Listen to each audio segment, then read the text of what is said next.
My wife served me divorce papers at my own retirement party, while my children cheered like it was the best day of their lives. That was the moment I learned what betrayal truly looks like. My name is James Crawford. For 35 years, I climbed electrical poles to keep the lights on. 35 years of overtime, missed holidays, and aching bones, all so my family could chase their dreams. And that night, in front of everyone who respected my work, my own family celebrated destroying me. My wife, Catherine, believed she was taking half of nothing. My son, Tyler, thought he was finally watching a deadbeat get what he deserved. My daughter, Melissa, saw her chance to escape the embarrassment of having a blue-collar father. But what they didn't know, what none of them knew, was that while they were planning my downfall, I was quietly building an empire. I smiled. I signed the papers. Then I opened my briefcase, filled with property deeds. If you're watching this, subscribe and tell me where you're watching from, because tonight you're going to learn what happens when quiet people decide they're done being quiet. Let me take you back to how we got here. For 35 years, I worked as an electrical lineman for Cleveland Municipal Power. Rain, snow, ice storms, I kept the city running while everyone else stayed warm and safe. But somewhere along the way, my family decided that made me a disappointment. It started small. At neighborhood gatherings, Catherine would introduce me as, "This is my husband, he works for the city." Never lineman, never "he keeps your power running," just "works for the city," like I shuffled papers in some forgotten basement office. The kids followed her lead. Tyler, now 26 and in medical school, learned to be vague. When people asked what I did, he'd say, "Dad's in utilities." Never proud, never specific. Melissa was worse. At 23, fresh out of her MBA program, she mastered the art of changing the subject. I once overheard her at a coffee shop. "Your dad sounds amazing," one of her friends said, talking about her father who ran a tech startup. "So what does your dad do, Melissa?" "Oh, he's between things right now." Between things. I'd held the same job for 35 years. But it was the small moments that hurt the most. When Tyler needed $3,000 for medical school applications, he asked like I should be grateful he even thought I might have it. "Dad, I know you probably don't have this kind of money lying around, but..."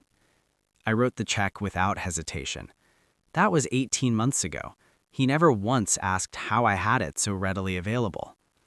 When Melissa needed a co-signer for her student loans, she came to me last after her uncle and 2 family friends turned her down. "Dad, I hate to ask, but you're literally my only option." My only value was being the last resort. And Catherine? She fed the narrative.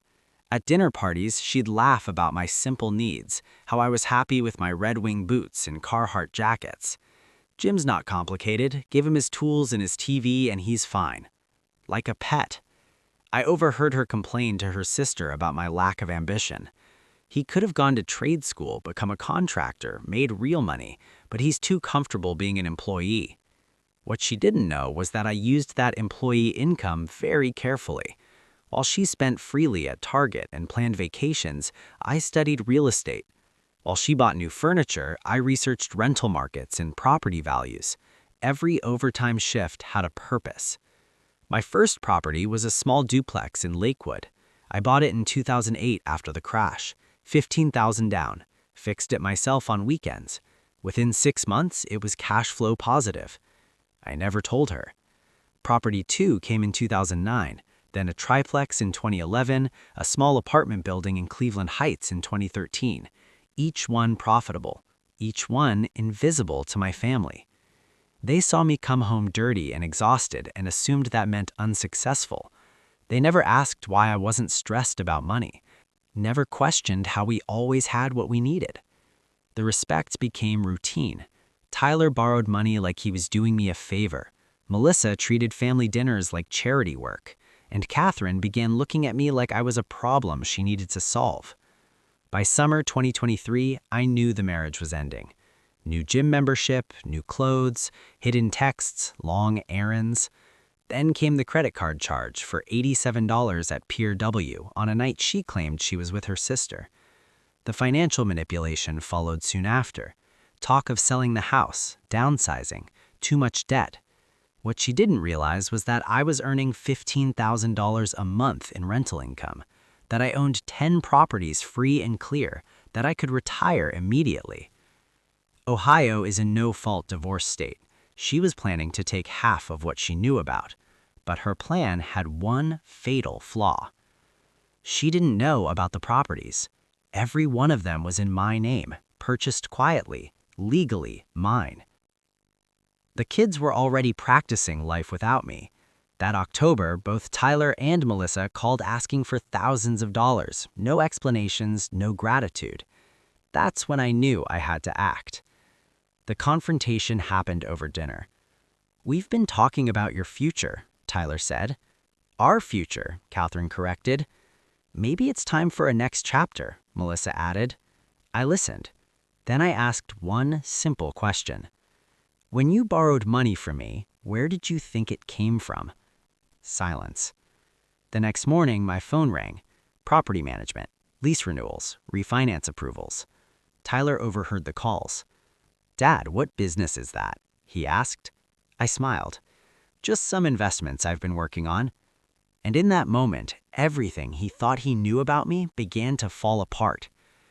"Dad, how many properties do you own?" "Properties?" I echoed calmly. "So that call finally caught your attention." I finished my coffee and stood up. "Tyler, your mother's been telling you I'm a failure, hasn't she?" "No, she thinks you could have done more with your life." I nodded slowly. "More with my life. Maybe she's right." "Dad, maybe it's time to start doing more." I left him standing in the kitchen. I knew exactly what he was doing before I even reached the garage, calling his mother. That was exactly what I wanted. My retirement party at the American Legion Hall on Lorraine Avenue.